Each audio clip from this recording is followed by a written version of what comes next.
You're watching WAFF 48, your first alert. This is breaking news. Breaking news happening right now. Fire crews in Albertville are fighting a fire at Life Point Church. At last check, the flames were still raging. Our news partners at the Advertiser Gleam says the fire appears to be in the education wing. Church members and leaders are at the church gathering together and praying. We have a crew on the way to that fire, and we will let you know as soon as we have more details. On breaking news, we brought you at the top of the hour, a fire at Life Point Church in Albertville. Our Chris Joseph is at the scene of that fire now. Chris, what are you seeing out there? Yeah, Kim, as you can see to the right here, that building is fairly destroyed. So devastating to see. We understand church members are out there and praying and just hoping for the best. They've really been fighting this fire for the last hour or so, trying to get it under control. Yeah, you have to see what happened. You know, we did have some lightning in the area. We had some winds and power outages, things like that. You can get arcing lines, but who knows? We don't know. They're not going to know until probably tomorrow morning or later what happened. Exactly. Church officials at Life Point Church in Albertville say they are going to rebuild after last night's massive fire. It consumed a large classroom building at the church. State fire officials joined local investigators this morning to start searching for answers. That fire destroyed some personal property that belonged to homeless people who stayed there during the day. It also displaced around 250 recovering addicts who meet there as part of Celebrate Recovery. The pastor says it's all in God's hands.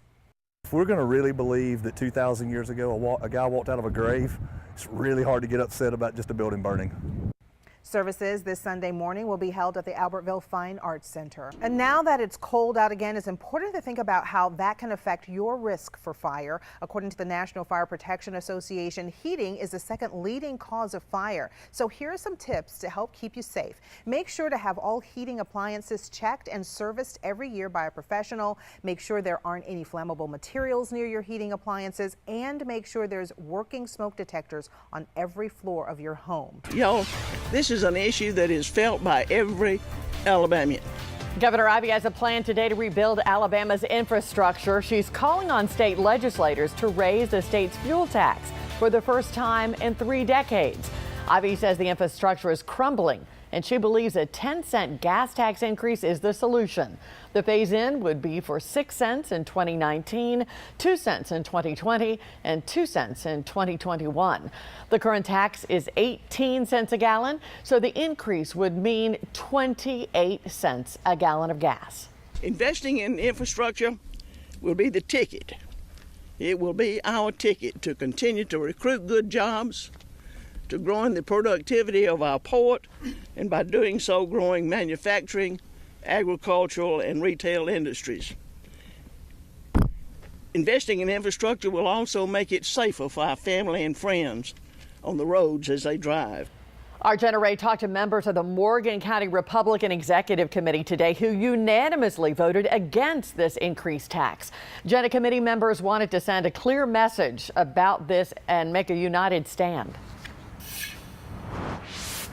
That's right, Liz. The Morgan County Republican Committee members say that this unanimous vote just shows exactly how people here in Morgan County feel about this fuel tax, a tax that's going to come out of the pump and into the state's pocket.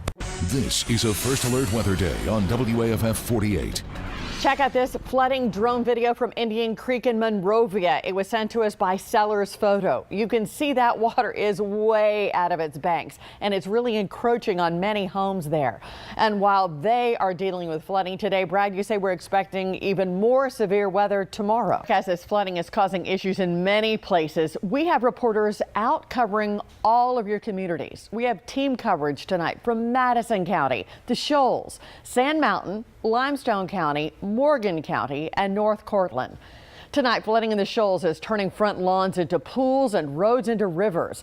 The Colbert County EMA is even saying there's no guarantee county roads will be passable tonight. We've been posting pictures and videos of today's flooding on social media all day. Check out this photo showing conditions in Newmarket.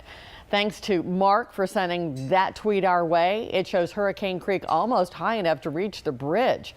The next video, courtesy of Stephen McLeod. You can see flooding impacting East Limestone along Sanderson and Capshaw. We want to encourage you to send us your pictures as well as your video. And if you can only do that safely, just include the hashtag WAFF48 to the end of your post so we can find it.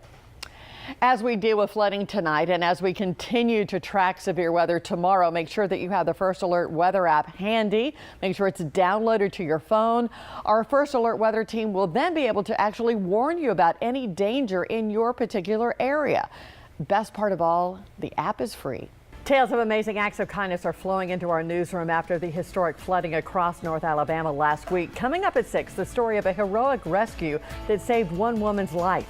Plus, teachers are pleading with lawmakers to approve a pay raise this legislative session.